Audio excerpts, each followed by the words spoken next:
C'est une voiture qui incarne à elle seule l'avenir de BMW. On découvre aujourd'hui le SUV 100% électrique de nouvelle génération, le iX3, dans ce nouveau numéro d'En route pour demain. En route pour demain.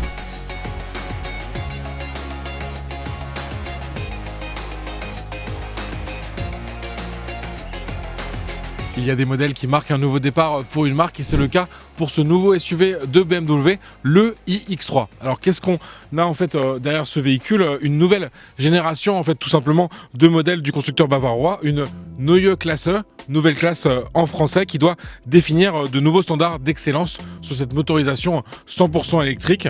Au programme, une nouvelle plateforme dédiée à cette motorisation 100% électrique, un pari à plusieurs milliards d'euros d'investissement pour le constructeur bavarois qui veut ainsi montrer qu'il ne se fait pas encore dicter sa loi par la concurrence, qu'elle vienne des États-Unis, en l'occurrence Tesla, ou d'Asie avec les constructeurs chinois comme BYD. Cette iX3, c'est donc pas seulement une voiture, on peut dire que c'est même le manifeste de BMW pour les années à venir. Alors, est-ce que c'est un nouvel étalon du premium électrique? C'est ce qu'on va chercher à savoir aujourd'hui. Alors ce manifeste, il commence par le design avec de nombreux éléments qu'on va retrouver sur les futurs modèles de BMW, qui vient notamment de présenter la berline i3, qui sera le deuxième modèle sur cette nouvelle base Neue Klasse. De nouveaux codes design qu'on retrouve en particulier sur la face avant avec cette réinterprétation des traditionnels haricots de BMW. Alors c'est vrai que ça peut surprendre, on était habitué ces dernières années à un certain gigantisme sur cette partie, ces naseaux on pourrait dire de l'avant des modèles de BMW qui se retrouvent désormais très petits et puis illuminés avec des animations qu'on peut programmer depuis l'écran, des animations d'accueil donc à l'allumage du véhicule et ça va être aussi le cas sur la face arrière. Alors aujourd'hui c'est très important pour ces véhicules qui veulent s'inscrire comme ça dans la modernité, d'avoir des signatures lumineuses très modernes, très sophistiquées et donc ça le contrat il est complètement rempli sur ce nouvel iX3. À l'arrière, les feux donnent aussi énormément de caractère à ce véhicule. Ils sont en effet assez fins et puis ils vont se prolonger sur les ailes. Donc ça a tendance à comme ça agrandir en largeur le véhicule. On reste en effet sur un SUV d'une taille assez importante. On est sur 4,78 m de long. Donc ça va être quasi identique à un de ses concurrents, l'Audi Q6 e-tron. On peut aussi citer le Porsche Macan et bien sûr le best-seller de la catégorie, le Tesla Model Y. En largeur, sinon, on est à 1,90 m et en hauteur 1,64 m. Et donc ça, c'est un petit peu plus bas que l'ancienne iX3. Et donc ça va se traduire en fait par une volonté comme ça d'améliorer l'aérodynamisme.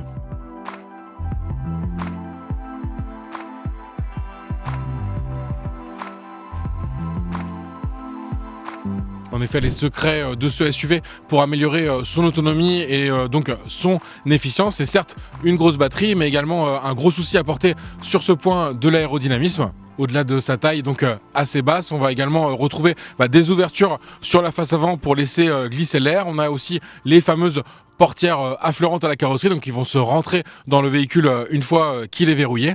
Et de manière globale, on va retrouver des lignes très fluides sur la carrosserie de ce iX3. Pour un véhicule familial aussi, c'est important de vous parler du volume de coffre. Il fait 520 litres sur ce iX3, donc c'est assez proche du Porsche Macan. Et puis c'est complété par un frunk, c'est un petit peu une nouveauté chez BMW, donc un coffre à l'avant et sous le capot, ça va permettre d'ajouter 58 litres d'espace de rangement. Donc là, on y retrouve par exemple un câble de recharge et un kit anti-crevaison. On est aussi sur un véhicule très technologique, donc bien sûr entouré des différentes caméras. Celle à l'avant, elle a même droit à sa propre petite buse de nettoyage si elle est sale par exemple. Et puis on va retrouver aussi des capteurs qui sont bien dissimulés en fait derrière la face avant en fait autour des phares et de la calandre. Donc ça contribue aussi à avoir un véhicule qui certes est bardé de capteurs, mais où ces derniers ne se voient pas trop. Et c'est un peu tout le contraire de l'intérieur où là la technologie elle est frappante et c'est ce qu'on va découvrir tout de suite.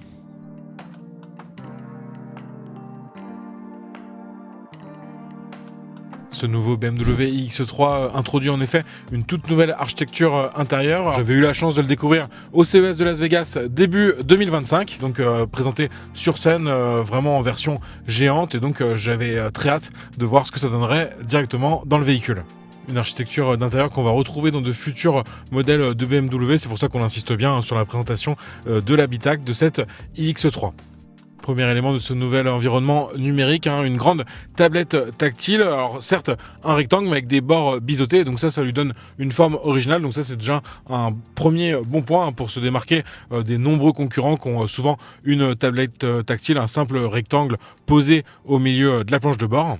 Alors, il offre une très bonne définition. Sur nos premiers essais, on trouve une bonne réactivité au toucher. Alors, il y a le simple petit souci, c'est qu'on perd quand même pas mal de touches physiques, notamment sur la climatisation, qui est souvent un point qu'on critique sur les nouveaux habitacles. Alors, certes, en partie basse de l'écran, je vais avoir une série d'icônes qui va rester fixe, que je peux aussi personnaliser. Et notamment lié à la climatisation, je vais pouvoir quand même régler en un clic, heureusement, la température souhaitée. Mais ce qui est un petit peu plus surprenant, c'est que autant à l'arrière, je vais conserver une manière, on va dire, de régler le flux d'air de manière manuelle, et donc ça reste assez pratique et surtout rapide à obtenir ce qu'on veut. Là, non, sur la partie avant, je vais être obligé, via ce menu ventilation, d'orienter moi-même le flux d'air en agitant comme ça l'icône qui représente ce flux d'air sur l'écran. Même chose pour ceux qui étaient habitués à disposer d'une molette dans les intérieurs BMW, ça c'est fini. On va se retrouver finalement avec le sélecteur marche avant, marche arrière au centre. Bon, ça il est plutôt bien intégré et ça reste assez pratique pour interagir avec. Il y a quand même deux raccourcis vers des fonctions fondamentales de climatisation, c'est-à-dire liées au désembuage, donc des embuages avant, des embuages arrière qu'on va retrouver même chose en raccourci physique. Un petit curseur pour le volume, ça c'est toujours pratique, et le bouton bien sûr pour le parking et les warnings.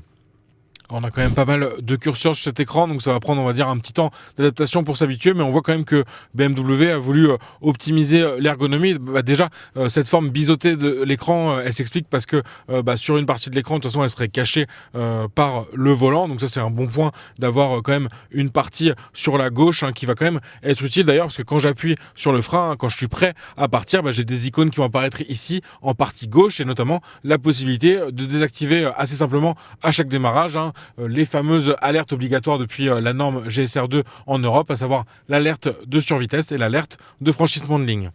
L'idée, c'est aussi bien sûr qu'on va pouvoir pas mal personnaliser cet environnement numérique. Donc ça commence sur l'écran d'accueil avec ces petites tuiles que je vais pouvoir agencer comme je veux, et avec une tuile dédiée à justement des raccourcis que je vais pouvoir moi-même personnaliser. Donc ça, c'est toujours bien pour avoir un peu ce qu'on veut avoir facilement sous la main au quotidien. Même chose, je vais aussi avoir un petit volet que je vais pouvoir faire descendre du haut de l'écran, et là accéder à une série de raccourcis assez facilement. Donc ça, c'est quand même plutôt bien pensé pour la vie de tous les jours. Mais le clou du spectacle, si j'ose dire, ça va se situer sous le pare-brise avec ce que je pourrais appeler un écran décompteur étendu. En fait, c'est une longue bande d'écran. En fait, en réalité, il y a 3 écrans, et qui, par un système de miroir, de projection, vont m'apparaître vraiment nettement. On est sur une définition 4K, et donc c'est assez bluffant. Donc, il va se diviser avec une partie gauche réservée à l'affichage de la vitesse et des différentes informations de conduite. Donc ça, par définition, je pourrais pas vraiment le paramétrer ou le faire disparaître. Et en partie droite, on va avoir là pour le coup pas mal d'éléments personnalisables. C'est vraiment le gros point fort et la grosse nouveauté sur ce nouvel intérieur du iX3. On a accès à de nombreux paramètres de personnalisation, depuis l'écran tactile qui va me permettre de gérer comme ça ce que je veux afficher sur cet écran panoramique vision, donc sous le pare-brise. Je vais avoir des affichages contextuels proposés directement par le véhicule, donc par exemple Dynamics pour voir le nombre de tours par minute du moteur, la puissance lorsque j'appuie sur la pédale de droite, le mode Trip qui va plutôt me donner les infos lorsque j'ai une destination entrée dans le GPS, et surtout important pour une voiture électrique, à combien de pourcentage de batterie je vais arriver à destination. Et enfin BMW Maps qui lui va me projeter la cartographie pendant que je suis un itinéraire du GPS. Et enfin donc Personal, où là je vais avoir quand même beaucoup de paramètres personnalisables. Alors encore une fois, ça ne concerne pas la partie écran décompteur, donc avec la vitesse et toutes les infos obligatoires pendant la conduite, mais sur la partie droite, les 2 autres écrans, je vais quand même avoir 6 paramètres au total que je vais pouvoir personnaliser. Et donc là par exemple, je peux retirer la température de la batterie, mettre la qualité de l'air, Même chose si je veux comme ça avoir l'altitude, je peux la faire apparaître en un clic. Bref, je vais pouvoir comme ça me faire mon petit environnement personnel. Et puis l'affichage, encore une fois, sur cet écran sous le pare-brise, il est assez bluffant et il y a presque un effet d'optique. On a l'impression que l'image elle est projetée sous le capot, alors que quand vous regardez bien le véhicule de l'extérieur, c'est vraiment cet effet de projection de miroir qui crée cette illusion d'optique. Et vous l'avez sûrement aperçu, mais au centre de cet écran panoramique Vision, on a le nouvel avatar de l'assistant virtuel de BMW, une sorte de petite tête de fantôme sans bouche, mais avec un regard assez expressif. Bon, par contre, sur nos premières demandes, elle n'a pas vraiment su y répondre, mais ça pourra toujours s'améliorer avec une mise à jour à distance. Alors dans un domaine moins technologique, mais c'est quand même assez important, on va retrouver pas mal de rangements dans ce nouvel iX3, donc à la fois au niveau des portières, mais aussi de la console centrale où j'ai un vaste espace où je vais pouvoir ranger quand même quelques objets. Et puis en partie vraiment devant cette console centrale, je vais avoir un espace pour charger un smartphone à induction, un espace ventilé pour pas que le smartphone y chauffe trop. Sur la partie droite, c'est pas un espace induction, c'est juste pour ranger, on va dire, un téléphone. Et il y a deux petits ports USB type C juste devant, deux portes gobelets. À l'arrière de ce BMW iX3, les passagers vont jouir également d'un très bon niveau de confort. Les sièges ils sont vraiment très confortables. J'ai accès à quelques rangements dans la portière bien sûr, et puis ce petit accoudoir central où je vais pouvoir comme ça disposer deux portes gobelets. Et puis ça c'est toujours pratique, j'ai accès à deux ports USB type C pour charger un smartphone par exemple, et puis ces fameuses buses de ventilation que je vais pouvoir orienter manuellement. Mais le point fort, ça reste le toit panoramique qui est avec un traitement UV, donc il est finalement un petit peu foncé, mais ça va éviter bien sûr d'être trop gêné par le soleil pendant la conduite. Et puis surtout, pour les passagers à l'arrière, ça ouvre vraiment la surface vitrée de ce SUV. Avant de prendre la route, je voulais quand même vous parler de ce nouveau volant. Déjà, premier point, il a un look assez original avec ces doubles branches positionnées à la verticale, un peu à midi 30. Donc l'avantage c'est que comme on n'a pas de compteur traditionnel ou d'écran des compteurs en partie basse, cette branche elle vous indique clairement que vous n'allez rien avoir à regarder dans cette zone précise. Et puis après, en termes d'aménagement, on va retrouver des commodos, ça c'est plutôt classique derrière le volant, mais devant, petite crainte quand même avec des touches haptiques qui n'ont pas vraiment été un succès sur les dernières créations dans l'automobile, en particulier sur les volants. Donc ça, on va voir sur la route ce que ça donne.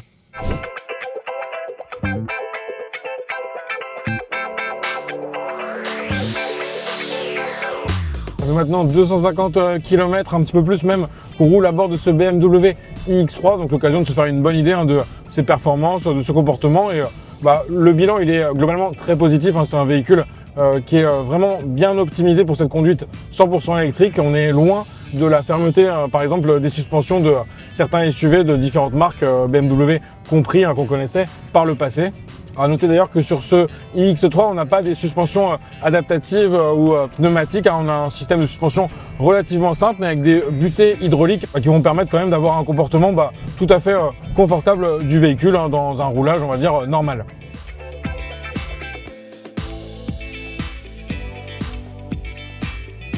Alors c'est important pour une voiture 100% électrique, mais je trouve qu'on est quand même bien isolé des bruits de la route, des bruits de roulement. Puis là on est sur autoroute à 120 km/h, on est en Espagne, donc à la limite maximale. Et je trouve qu'on est quand même bien isolé aussi des bruits d'air, donc ça c'est un des bienfaits de l'aérodynamisme particulièrement travaillé de ce véhicule.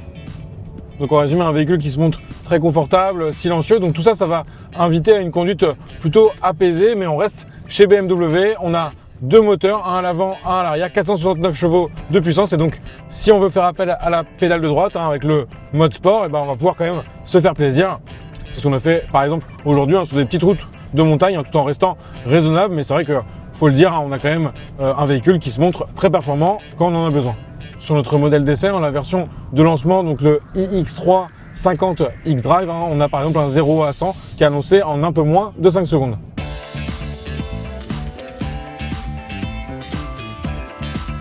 Mais la révolution aussi dans cette nouvelle génération Neue Klasse, c'est beaucoup plus d'autonomie. Sur ce iX3, on va tourner entre 670 et un peu plus de 800 km selon les versions configuration.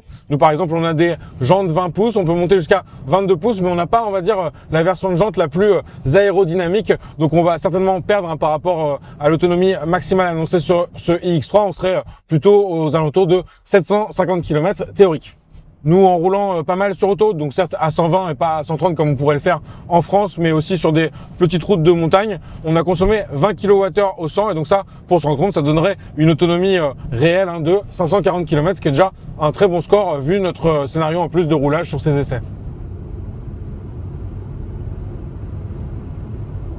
Sur cette nouvelle génération de voitures électriques, BMW passe aussi à une architecture 800 volts au niveau de cette batterie. Et donc ça va permettre des temps de charge très intéressants, un 10 à 80% annoncé en à peine plus de 21 minutes. Et vu la taille de la batterie, c'est vraiment très performant. On a bien sûr la possibilité de préconditionner la batterie si elle n'est pas assez chaude avant d'arriver à la station de recharge. Mais nous, vu qu'on a quand même pas mal roulé aujourd'hui, dans le menu, ça nous disait bien qu'on aurait bien la puissance maximale que la voiture peut encaisser quand on arrivera à la station de recharge. On y arrive dans 24 km exactement. C'est affiché sur le panoramique vision qui se montre vraiment très efficace dans la conduite avec un affichage très net, très précis, même quand on est en plein soleil. Donc ça, c'est vraiment un très bon point pour la visibilité des informations dans ce nouveau modèle. Alors un point aussi très important sur une voiture 100% électrique, c'est le freinage régénératif. Alors en mode D, il va être en mode automatique, c'est-à-dire que c'est la voiture qui va ajuster elle-même lorsque vous relâchez la pédale d'accélérateur, si elle va chercher à récupérer de l'énergie et donc à freiner le véhicule. C'est le cas notamment à l'approche d'un rond-point où elle va pouvoir aussi lire les panneaux, donc vraiment ajuster la vitesse en temps réel si vous relâchez la pédale d'accélérateur et vous mettre, on va dire, à la bonne vitesse selon le contexte. Donc ça marche plutôt bien pour l'avoir testé, mais sinon si vous voulez vraiment avoir un comportement plus proche d'un one pedal, donc on se sert uniquement de la pédale d'accélérateur pour accélérer mais aussi freiner, et ça il faut passer en mode B, et là vous allez avoir d'office un freinage régénératif assez forcé à la relâche de cette pédale de droite. Et après, selon le mode de conduite sélectionné, donc éco, confort ou sport, vous allez pouvoir paramétrer dans les menus le niveau de récupération d'énergie que vous voulez par défaut, et donc en mode drive, pas en mode B qui lui va encore une fois forcer un freinage régénératif très poussé, et donc entre adaptatif, faible régénération, intermédiaire ou élevé.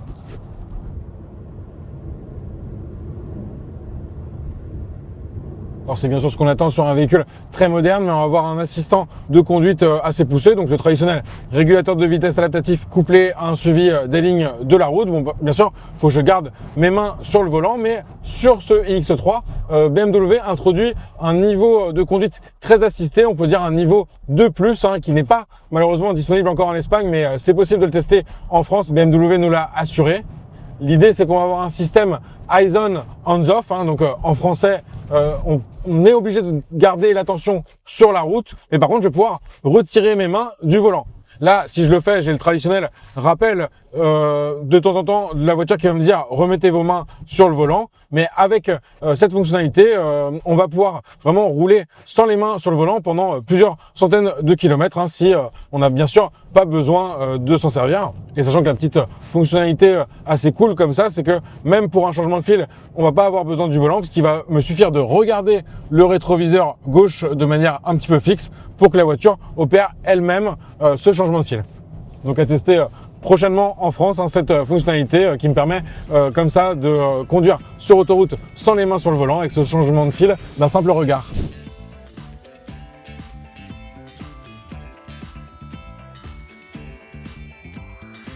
Sinon, on a un véhicule aussi bardé de caméras, donc on a la fameuse vue du dessus et puis différents angles, et puis on va aussi bien sûr avoir les différents assistants de parking, très efficace ce nouvel iX3, donc il me suffit de rentrer comme ça le mode de recherche de place, et là par exemple il a déjà identifié deux, dont une en marche arrière. Je fais démarrer et là c'est lui qui gère à la fois pédale d'accélérateur, de freinage, le volant bien sûr.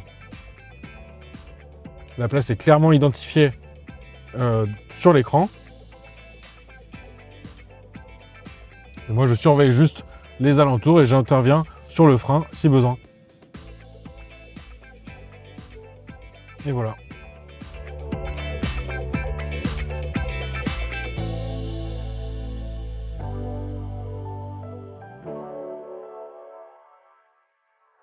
On vient d'arriver à une borne de recharge rapide, en l'occurrence avec une puissance de 350 kW maximale. Nous on est arrivé à 40% de batterie à 13h45 et le véhicule nous indique qu'on sera déjà à 80% de batterie à peine plus de 14 heures, donc en à peine plus de 15 minutes. Donc c'est déjà très satisfaisant comme vitesse de charge. On plafonne en revanche à 179 kW parce qu'on est arrivé peut-être avec une batterie un petit peu trop chargée. La borne qui était à côté de la nôtre était en dysfonctionnement, donc on va dire on n'est pas dans les conditions optimales, mais ça montre que ce véhicule qui peut encaisser jusqu'à 400 kW, il est déjà quand même assez performant, on va dire, dans ces conditions un petit peu particulières.